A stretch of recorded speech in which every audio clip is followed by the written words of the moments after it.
So welcome everyone. I am Emily Richmond. I am EWA's public editor. Now let's go ahead and move on to the main event. As we're moving beyond the immediacy of the emergency of the COVID-19 pandemic, one of the key questions is whether necessities in how schools approach teaching and learning will lead to a seismic shift that carries over into the new school year.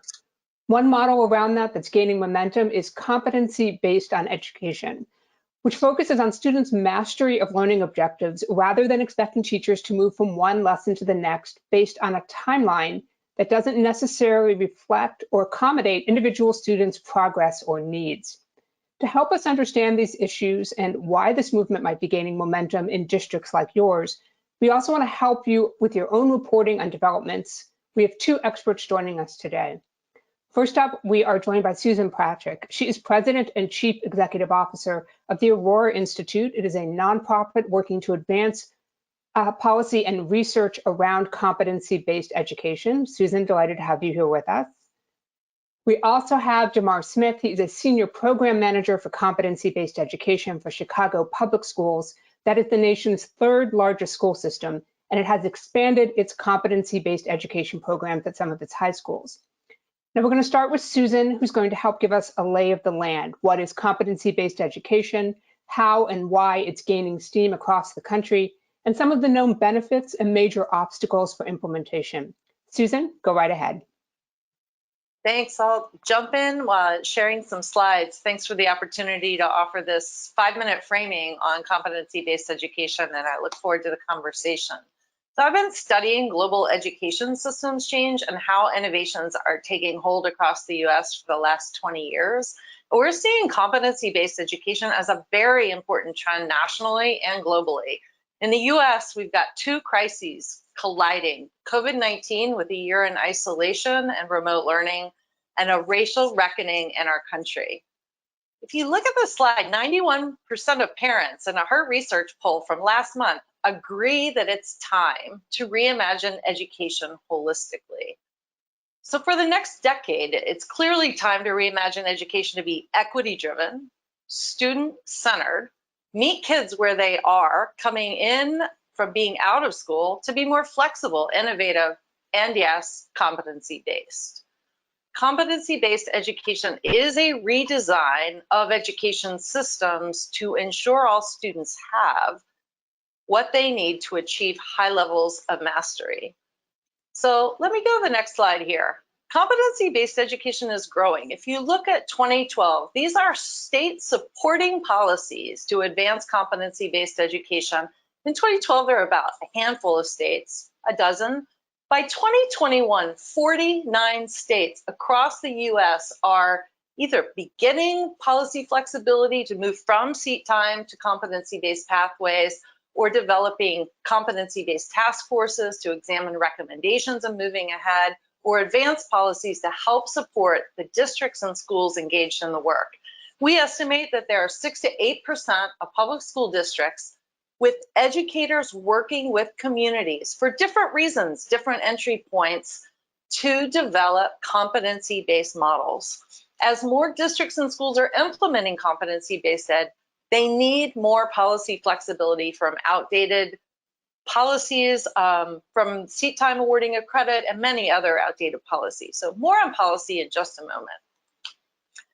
What do we mean by competency-based education? To help the field, we worked with hundreds of educators and innovators to do a field-based, research-based definition. So whether you say mastery-based education, proficiency-based, or competency-based education, these are the core elements based on the research in the field. So what we mean, you start at the bottom, is that all students are held to common, rigorous expectations for learning, and that's knowledge, skills, and dispositions. Students are progressing based on evidence of their work, evidence of mastery, not seat time. But students have different pathways, and they're allowed to have variable pacing. It is key to ensure strategies for equity for all students are embedded in the culture, structure, and pedagogy of school. If students don't yet achieve mastery, the supports needed to get them to mastery are immediately provided. Students are empowered daily to make decisions, set learning goals with their teachers, and decide how they will carry them out. Assessment is meaningful, empowering students to have that feedback to understand, I'm not there yet, or A, B, or try again. Students are receiving this timely, differentiated support. So states, districts, and schools are using this definition and our quality report, this framework guide, to help them with quality implementation. Back to policies. Here's a continuum of state policies for states getting started. States are creating task forces to bring in diverse stakeholders to guide recommendations for their state for competency-based ed. States like Illinois are creating CBE pilots, supporting districts and schools, and they're creating space for innovation zones for innovative districts and schools to develop new competency-based models. Today, I'm happy to announce we're launching a new report on state policy flexibility for creating innovation zones to reimagine and modernize education post-COVID-19.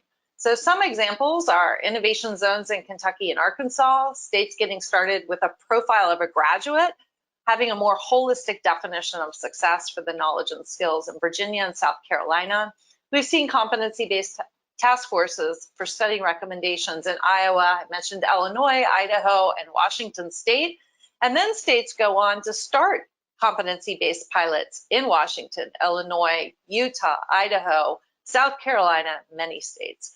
So there are some states working on competency-based alignment across K through 12, career tech ed, and into the workforce like Washington State and even Alabama, looking on how you credential based on competency and micro-credential at all levels of the system. So this has been really exciting to see the stages of the work develop across the US. The idea of competency-based education isn't completely new. Over decades, educators have been increasingly interested in this big idea: organize learning and recognize achievement based on a common set of standards that students master and a defined set of competencies. It may sound simple, but to meet this vision of competency-based education, we need to think differently about almost every aspect of our system. Actually, many schools around the world are designing project-based and inquiry-based learning experiences inside and outside of the classroom, implementing systems of competency-based approaches, performance-based assessments, and establishing proficiency-based credit. Let's focus on credentialing learning at every stage. So, to end, we must embrace this challenge. We have $122 billion coming in federal relief funding into public education in the US. There is a need to redesign around learning. There should be no going back to that old inequitable system. In summary, competency-based ed is driven by equity-seeking needs to transform. Competency-based education is a structure and a system foundational to activate student agency of learners on personalized competency-based pathways and ensure mastery of common expectations for holistic approaches to building knowledge and skills. So, thank you. Thank you very much, Susan. A lot of great information packed into a short time, and we'll have lots of questions for you going ahead. You probably just saw the note from our esteemed organizer, Allison, reminding you can put your questions in the chat box at any time. Next, we're joined by Damar Smith. He's going to provide a district level perspective and share what competency-based education looks like in the Windy City. He's also going to discuss the motivation for adopting the model and some lessons learned from the implementation. Damar, please go ahead. Thank you, Emily, and thank you, Susan, for that framing. So obviously, I'm supporting competency-based education in Chicago public schools. Really excited to talk to you about our journey over the last 3 years. So we started in July of 2016, right? The State Board of Education passed the Post-Secondary Workforce Readiness Act, which allowed for competency-based education, the pilot, to start within districts throughout Illinois. Along with a number of other innovative strategies for education to move forward our students so they're ready for college and career. And CPS jumped on board in 2017, began our planning year for our first cohort, and we were one of the first 10 districts within the state to begin implementing competency-based education in 2018, 2019. Right. So this is our journey, really excited to talk about it. 47 districts now are implementing competency-based education in the state of Illinois. And all with the idea of assessing students, moving them forward, having them demonstrate mastery, and also removing the constraints of seat time. Looking at and focusing on learning inside and outside of the school, and providing credit for student learning inside and outside of the school. So I'll go to the next slide. So we have 11 schools within our district that are implementing competency-based education. We are a large district with over 600 schools, right? But these high schools signed on to implement CBE.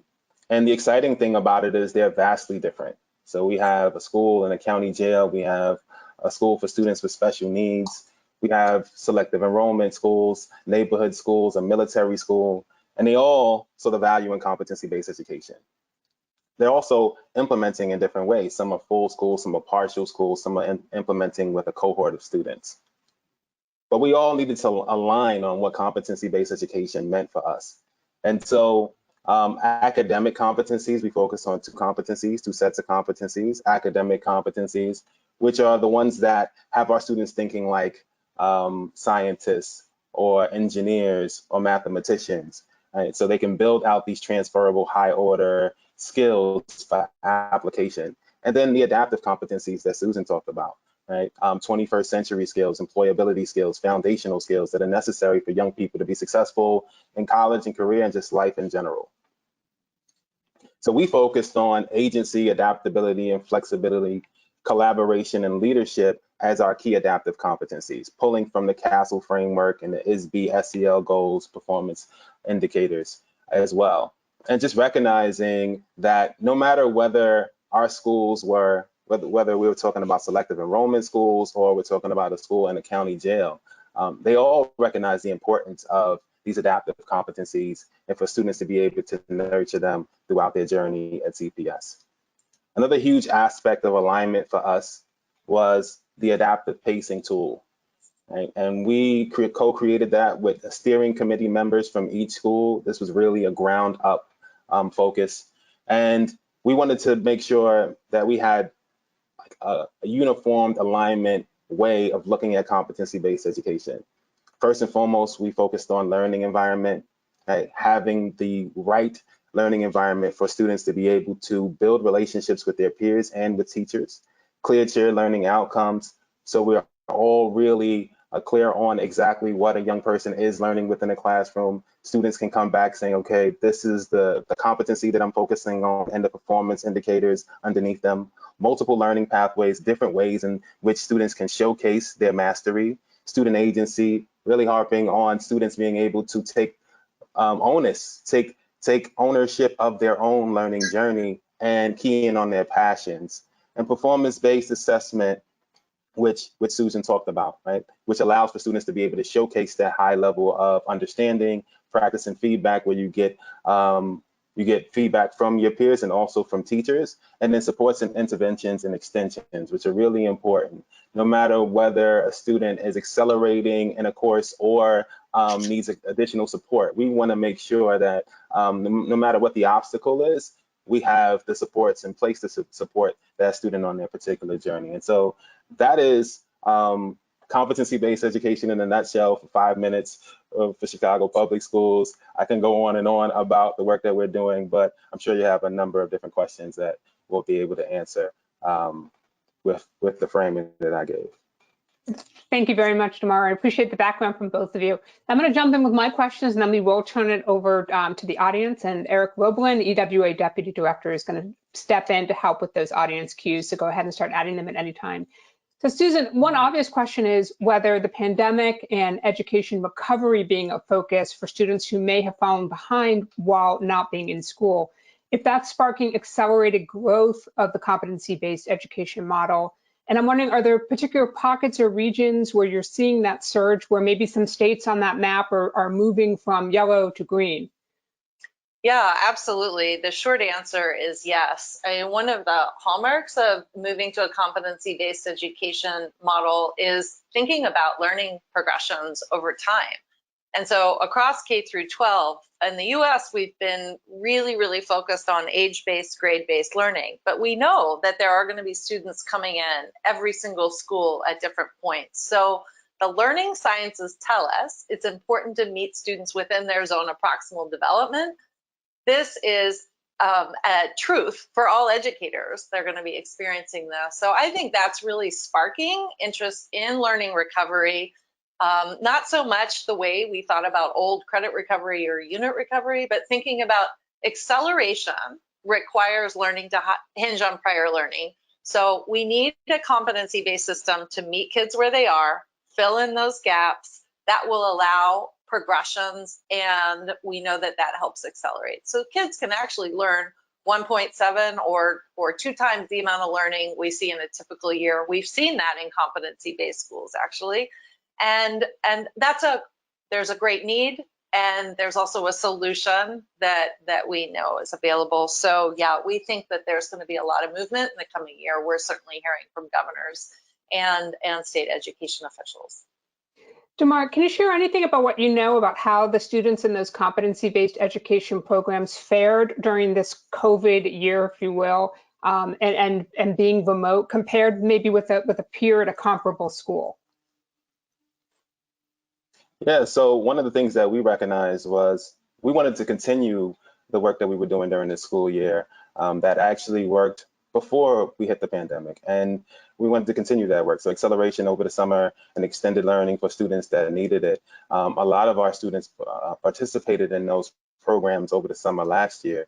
We had 254 students participate in summer acceleration last year, and 224 of those students passed. So an 88% passing rate over the summer to take credit-bearing courses that they did not have to take, right? But they wanted to move closer to AP courses, dual enrollment courses, dual credit courses, and those opportunities for early college and career credentials.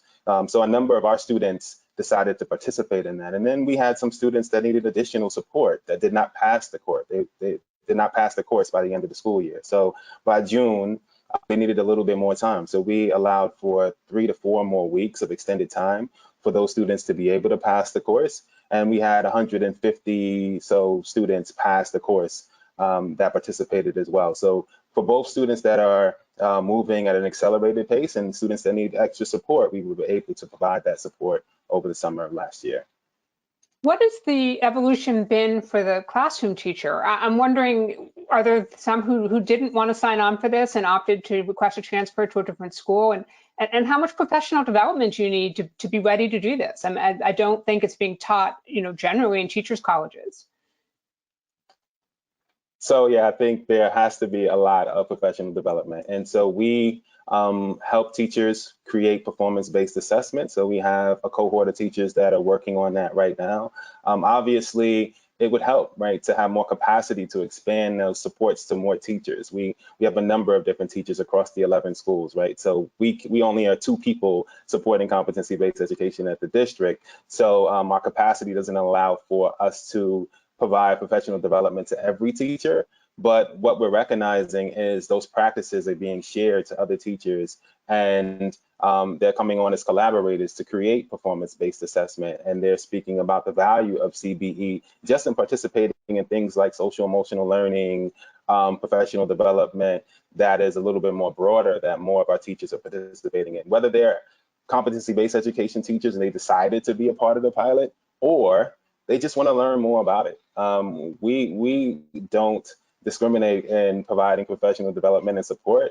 If you're interested in learning, get on board and we'll provide the support that you need with the particular area that we're focusing on. Well, Susie, in theory, at least, school districts are going to have more resources at their disposal in the coming year for these kinds of innovations or programs. Do you have a sense yet about who's going to be spending some of the COVID relief money on things like this? What should districts and what should reporters be watching for? Yeah, I think that one of the needs of new funding for moving to competency-based learning, I mean, you can use existing resources and redesign, but one of the big needs is what you just mentioned. It's professional learning and professional development. So we're really hoping that districts and schools take this moment to use this influx of federal recovery funds to invest in the future and not in the past. And if we go back to the stimulus funds from, was that 2009? The number one spending in technology was electronic whiteboards. Well, those didn't help at all during this last pandemic, right? Like, let's invest in future models that focus on empowering students, that empower educators too.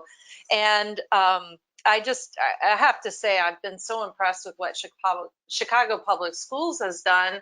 And we are seeing this across the country. It's from the ground up. It's from the coalition of willing educators getting fired up to design. We know that when we keep doing the same thing and tweaking it, it's still not working.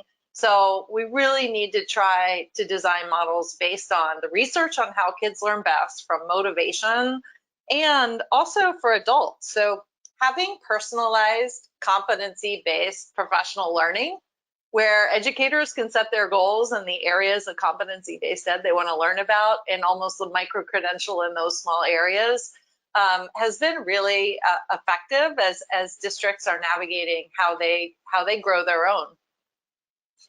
Fantastic. And Susan, you know, many students spent more time on screens this past year than probably at any other time in their K-12 careers. So I'm wondering, what is the response to, you know, a parent or a critic of CB who says that this might mean less face-to-face human interaction with their peers and with their teachers? Well, competency-based education is about empowering students to work with their teachers to set goals every day so they can learn on projects, in paid internships if they're in high schools, in all different ways. And we know that the world uses screens all the time, but where appropriate. I will tell you from my background, what we know about high quality online learning is not to take a lecture model and just move it online. And that's what we saw happen. So we need to get really serious about what does high quality learning look like that empowers kids to activate their own agency and to get them to create evidence of student work, whether it's through projects or essays or different demonstrations of their work that you can do in person or can take the value of doing out of school time or community-based learning too. Then all of a sudden the technology is in service to high quality learning and not the opposite. That's a great point. I mean, I think we should talk a little bit about what reporters should be looking for if they get a chance to visit a classroom or talk to some teachers. Tomorrow, if I walk into one of these high school classrooms, I know it's not going to look the same in every one, but maybe pick one that you were in recently, you know, before the pandemic. You know, what did it look like in that room? As a reporter, what am I watching for? I mean, clearly it's not to have every student with their eyes glued to a screen. Definitely not having every student with their eyes glued to a screen. Students are working in groups, having conversations about the particular material that's at hand, or the content that's at hand. They're creating projects together. We're seeing that as well. And then if a student needs some level of support in a particular competency, then maybe a teacher is spending some time having a conversation with that group of students to get them up to speed. The conversation about competency-based education is really exciting because we're seeing teachers adapting to the shifts within their classroom and not trying to move everybody at the same pace, but recognizing where certain students are and supporting them there, grouping students when they feel like they need to group students. And it's very much like what we're seeing right now in the pandemic in terms of asynchronous and synchronous learning, right? I think some of that competency-based education tenet is in our current education system right now as we have had to shift to the pandemic and the response to the pandemic. Do you know what Chicago's plans are for some of that COVID relief money? And are there plans to expand beyond the high schools? Most certainly, there's a plan to focus on unfinished learning. We're going to be utilizing some of that funding, CBB funding, to support the acceleration work that we do over the summer, adding dual enrollment to that opportunity as well. So we have a cohort of students that will participate in dual enrollment courses at the City Colleges of Chicago. Also, we know there'll be some students that need extra support to get over the hump, right? To pass their course by the end of the year. And so we have funding for that for the myriad of students that need extra support to meet mastery in their respective content areas. In terms of expansion, we've had a number of schools reach out, about 7 schools reach out during the pandemic to express interest in competency-based education. I think right now, what we've been focusing primarily on is strengthening the cohort that we have, but also sharing the promising practices across the district. And so we meet with district leaders, we meet with schools on a regular basis who have expressed interest, and we provide some support in a less direct way. We have conversations about the work. We talk to them about what their plans are for competency-based education, what their vision is. Have they brought in an LSC, their school council, to talk about competency-based education? How much buy-in do they have at the school level? These are all of the things that I feel like are very important when you start thinking about competency-based education and your reason for implementing. Do you have any data on Chicago students once they've finished at one of these schools? I mean, you have this first cohort, but those who do go on to some kind of post-secondary program, whether it's an associate's degree or a bachelor's or to a career in tech program, on how well prepared they are. So that's the next level, right? We haven't gathered all of that data. So for 3 years, we've been implementing. About 5 of our schools have been implementing for the last 3 years. The other 5 or 6 that are actually implementing have been doing it for about 2 years. So I think that is the next step, being able to gather that information about persistence in comparison to students that are not involved in competency-based education programming. And I would love to see that data. Go ahead, Susan. My next question, obviously, for you is what can you tell us about that picture nationally?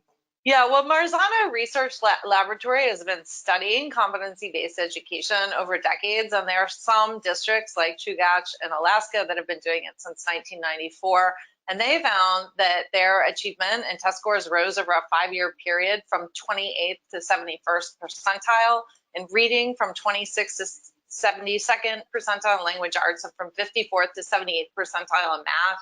You have Lindsay unified with data. I just want to remind reporters that implementation and planning takes 1 to 3 years to build the model. You are literally addressing every element of the system and simultaneously providing supports to build educator capacity. So we care deeply about evaluations, and I would say, talk to folks like Bob Marzano about the implementations and the study on evaluations, but give districts a chance to implement and plan over 1 to 3 year arc too.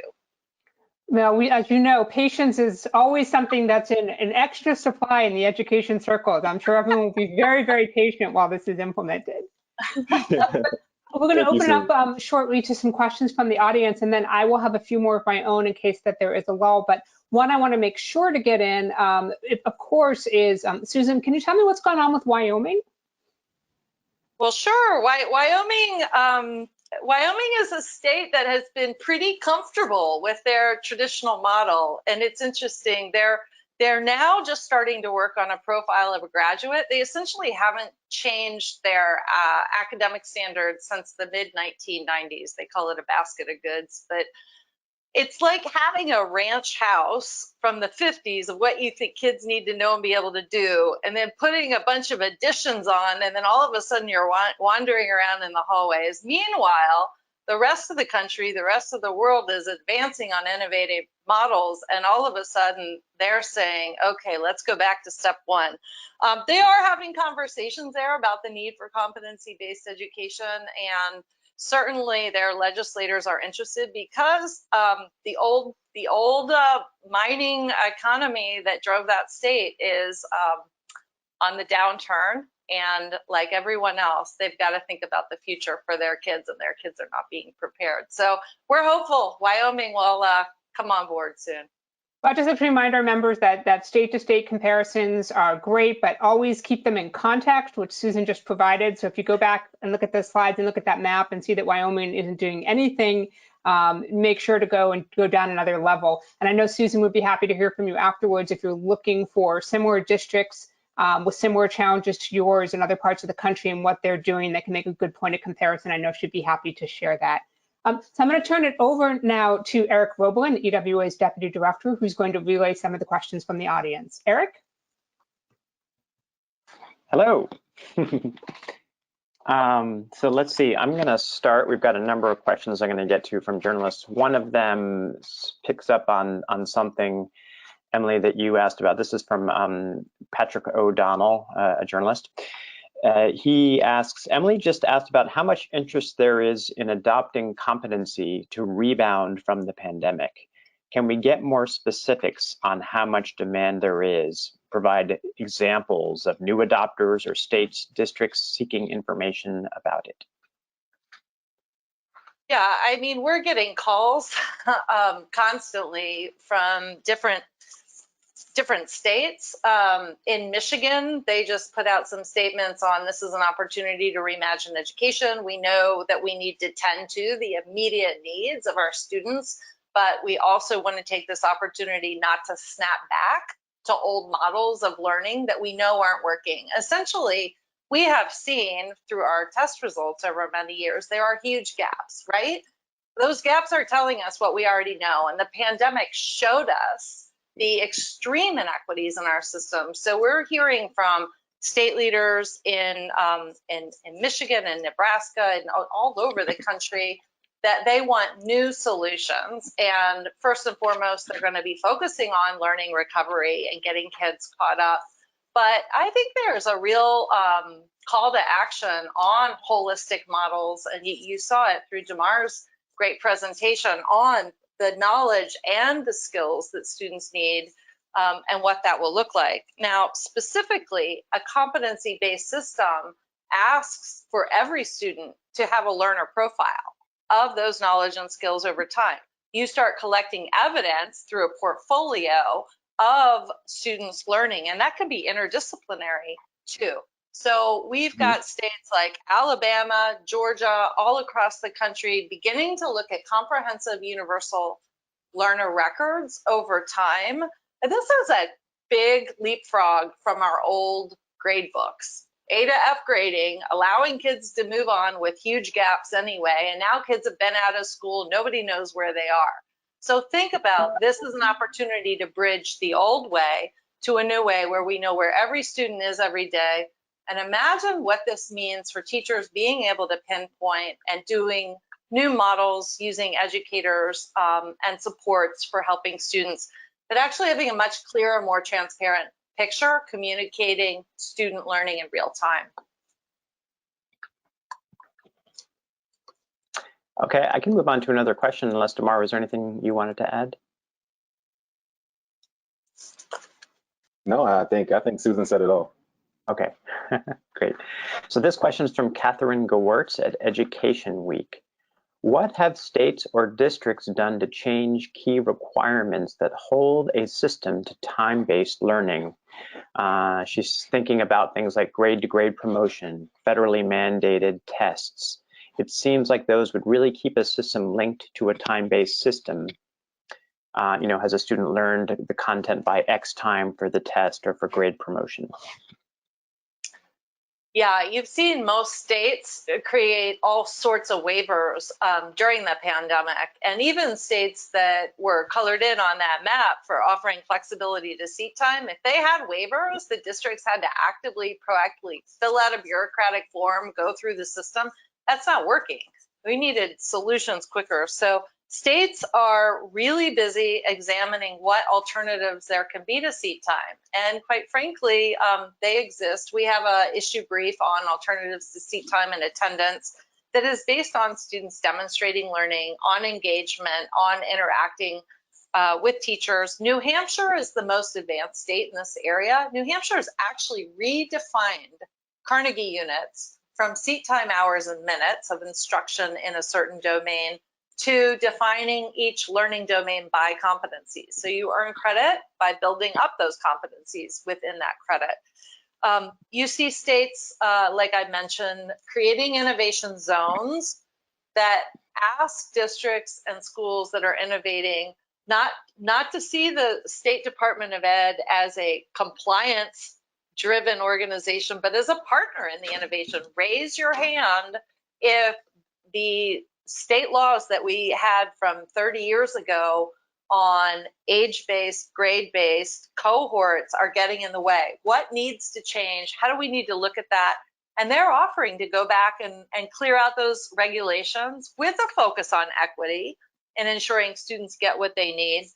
The biggest barrier, quite frankly, is that even though the federal government in ESSA allows for more balanced systems of assessments in theory, they are still tied to age-based, grade-based learning, with the exception of New Hampshire's performance assessment for competency education pilot, which has some standardized testing, but performance assessments that have valid and reliable calibration processes statewide. So there is movement. There is a whole interstate learning community on balanced systems of assessments. New Mexico recently has been challenging their old assessment system to make one that is more holistic. We're working right now in lots of conversations with the federal government, which is interested in supporting competency-based education in K through 12 around what changes are needed for next generation accountability and new balanced systems of assessments. If you think about what I was describing in the learner profile and having more transparent evidence of each student's work, you could actually have new conceptions of accountability that meet students where they are and better serve kids, rather than just a standardized test that ranks and sorts schools, while schools are focused in the traditional system of ranking and sorting kids. Like, let's get one that's focused on learning so that we can measure the amount of learning over time. We have a question from education writer Alina Tugend.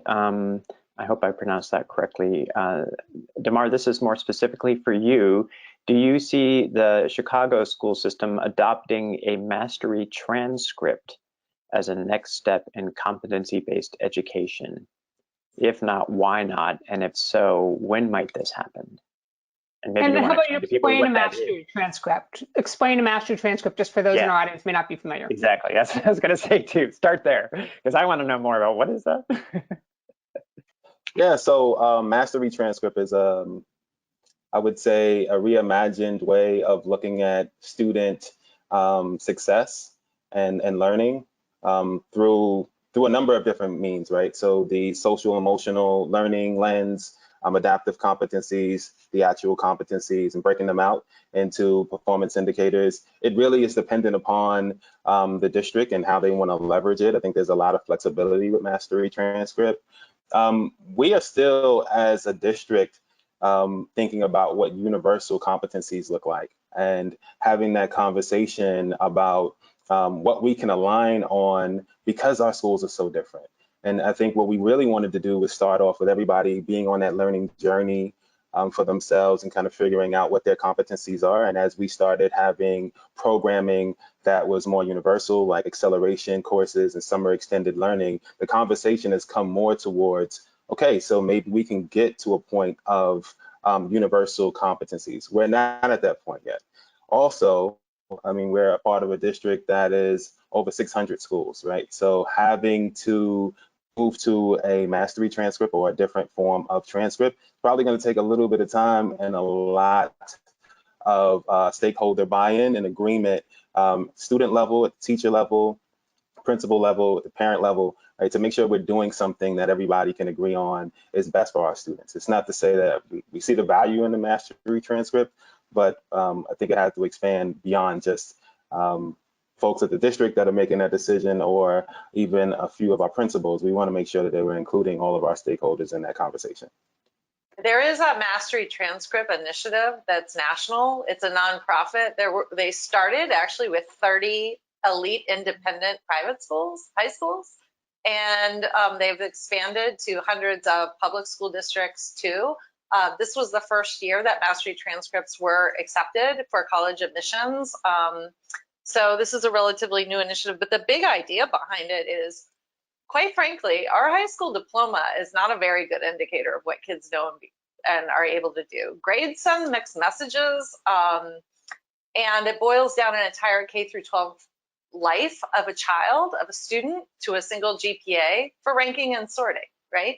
So mastery transcript is about reimagining what a meaningful credential would be that would actually clearly communicate and report what a student knows and can do with the evidence of their work behind. And there are some places that are experimenting with new credentials like this, where they're essentially college admissions officers are used to accepting international students, homeschooled students, public school students. So they're used to seeing different kinds of credentials. But there are places really exploring what a meaningful credential would look like. The fact that we have high school graduation and high school diplomas where 40% of kids need remediation and basic literacy or mathematics going into 2-year or 4-year colleges just shows you we have a long way to go to actually get real about a meaningful diploma in the US. It's interesting too, because this makes me think that maybe there's like all sorts of ripple effects from a move to a competency-based system. So if you change how they're educated and how they're graded and all that, then it changes the transcript, then it changes maybe other things too. Yeah, college admissions. And it's really interesting because on that slide of the stages of development, you saw early adopters like big picture learning, which are all, all across the US, but all across the globe. And right now, international big picture learning is creating an international new credential that's starting in Australia, that's being accepted by universities there. They're going to start piloting in the West Coast of the US and California coming next year. And that is truly a competency-based mastery credential or transcript. So challenges to the old way of doing diplomas. And if you've got an equity driven agenda to ensure all kids get what they need, you've got to challenge these structures. I do wonder though, Damar, maybe if you also find that, are there families or students who maybe are a little nervous about how's my transcript gonna, is it gonna be persuasive to a college? Are they gonna look at it and go, what do I do with this?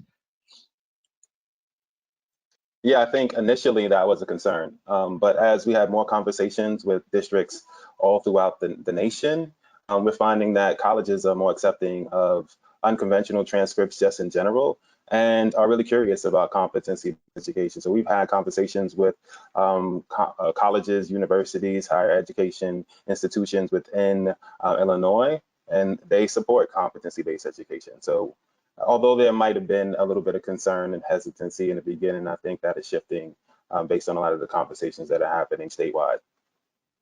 Yeah, and I'd say districts getting started, they really make step number one is engaging communities, families, students, educators, and most places require 75% or 80% buy-in from educators and parents. So once you go down, it's not, this is what we're doing. This is from the ground up. This is like, what is our new definition of success? Why do you want to do it? And you quickly get to, well, we have to ensure that every student gets mastery.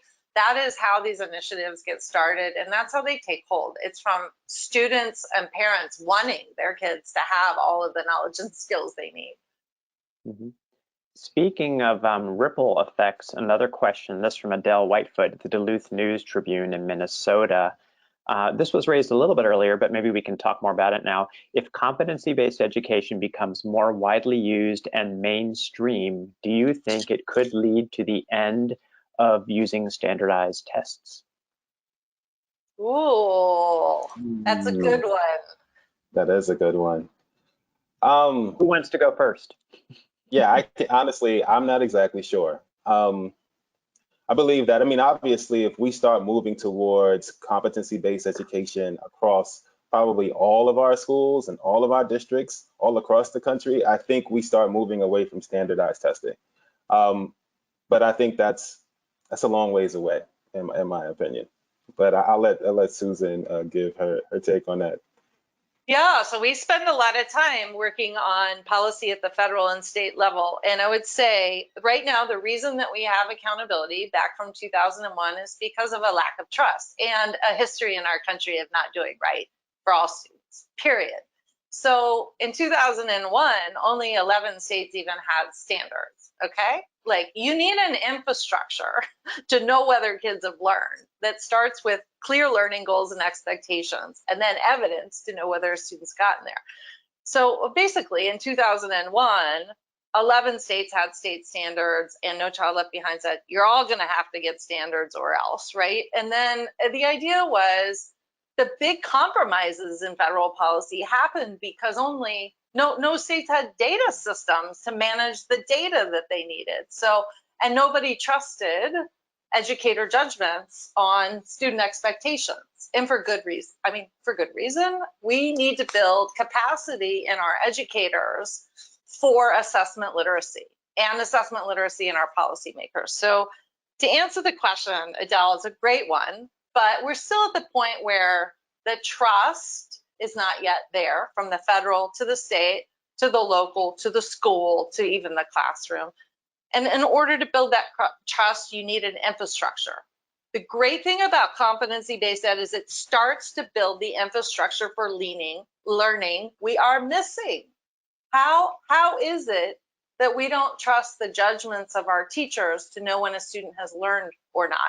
It's because we don't have clear learning goals and expectations. You do that in competency-based ed.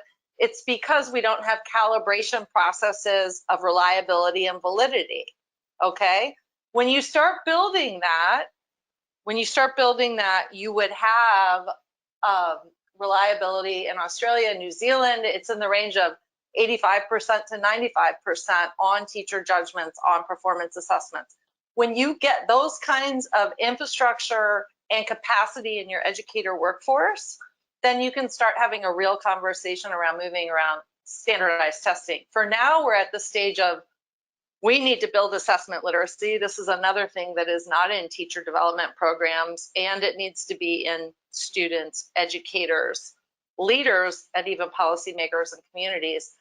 A real a true competency-based model that you see now, an example would be a student having a senior capstone project for graduation that involves 2 educators with really strong backgrounds in performance assessment, a community leader from that field of specialization and expertise, and perhaps another student or 2 from that school. They all have assessment literacy and know the rubrics of what success looks like, and you build these judgments. That leads in. So you still need some standardized testing to validate data on the ground, but we need to get to better information every day and more balanced systems of assessments.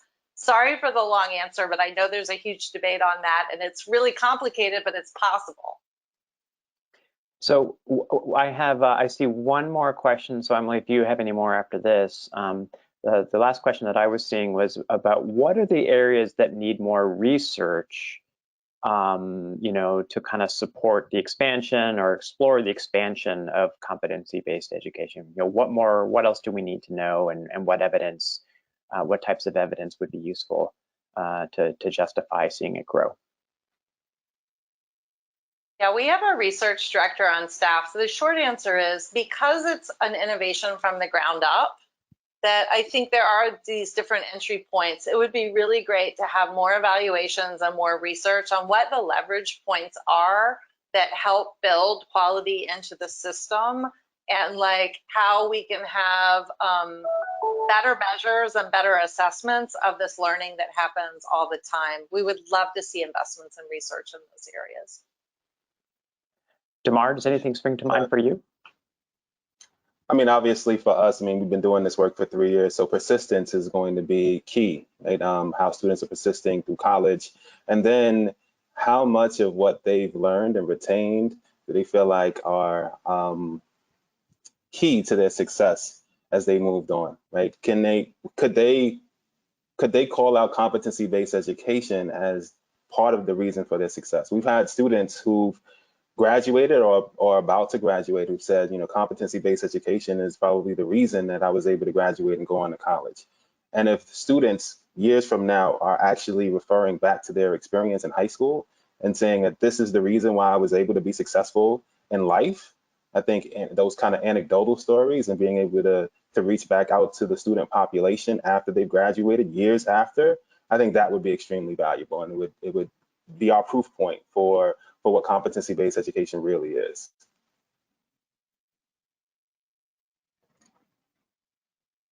Emily, that's all we have. Do you have any last questions you want to Well, I bring? do. I mean, there may be some reporters in the audience right now who know that their districts are going ahead with this, or may even be thinking of talking about it. But I'm wondering, do you have a couple of story ideas for reporters that you'd like to see them doing around sort of this idea of more broadly about personalizing a student's education, and some questions they could be asking, even if their district may not be moving officially toward competency-based education? Yeah, I think there's a big question in general with post-COVID-19, which is what are you hearing from your parents as to, I mean, there are positives and negatives. There are a lot of negatives, but like if there are any positives, what are those positives? What do parents want to see more of? I'm really struck by that heart research number of 91% of parents want to reimagine education. So what are districts doing about that? And have they explored competency-based education? And I'm really interested in the reasons why or why not through an equity-driven lens. We're currently, if we keep, there's that quote, like, you've got to, sometimes the problem is that you need to reconceive the root cause of the problem, right? There are a lot of root causes that got exposed. And so how are we actually getting to meet students' needs, both academically and holistically? And what is the approach to move from that? Have they looked at competency-based education? It is not easy. Anybody in schools and districts doing this work, I'm just amazed and humbled by researching and learning from so many people around the country that are, despite all the barriers, are doing the work, are doing the hard work. So what is it in your local communities they're taking away from this? And are they actually talking to parents about what they want to see, and then human-centric designing how to get there? And I don't think you can get there without having a serious conversation about competency-based learning. Tamar, is there an angle on this or a story you'd love to see reporters tackling? I'll give you the last word here. That's a very good question. A lot of what we've seen during the pandemic has elements of competency-based education. We've heard communication to districts to focus on the most important skills, the shift to asynchronous and synchronous learning, remote and hybrid and in person, students being able to choose, families being able to choose what education model they want to be able to participate in. I think that level of choice, synchronous and asynchronous, and all of those things have a lot to do with competency-based education. It may not be full on CBE, but there are tenets there. And so I'm really interested in what parents and families want to continue through this pandemic. What are some of the bright spots that we would like to highlight and scale up and do more of after this? I think that would really be important to find out. And maybe that gets us close to the CBE. Maybe a story final idea. question from you? No, I was just going to say this federal investment is unprecedented. So, I mean, certainly there's a story in how the investments are being used. Are they being used for the future or a past that is like woefully inadequate? Mm-hmm. Just one other question was, and I know to some extent this has been kind of touched on, but I wanted to think for a moment about, like, as you look at competency-based education more broadly, its sort of potential to kind of be a more holistic, maybe a approach to kind of what some call deeper learning, so it addresses content mastery, critical thinking, problem solving, collaboration, self-directed learning. Is this sort of like, in terms of the way that it prepares young people for life, do you see it really as sort of maybe a broader, more holistic approach that embraces some of those kind of core tenets? Oh, there's no doubt. I think that is what makes competency-based education as unique as it is. I think the focus on social emotional learning and 21st century skills and employability skills, as we think about the workforce and how it's shifting, it has already shifted. And preparing young people for that particular workforce, where they're critical thinkers and problem solvers, that's what the workforce is calling for right now. And so we know that employers are looking for this. We know that colleges are looking for this as well, and families just in general, right? They want their students and young people to be able to build out and nurture these skills for their success down the line. So I think there's no doubt that those skills are prevalent in competency-based education. I think that's why a lot of people have interest in CB. Well said. Thank you, Susan.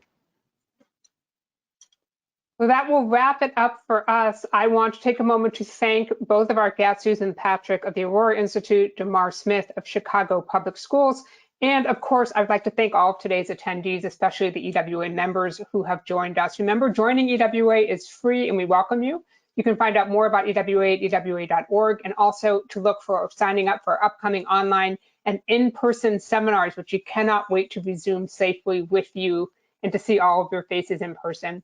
As soon as this webinar closes, you will see an evaluation survey. Please complete it. Once again, your feedback is important and helps us improve. That will close it out for us. I wish you all a very good day. I'm Emily Richmond, your EWA Public Editor. Thanks again.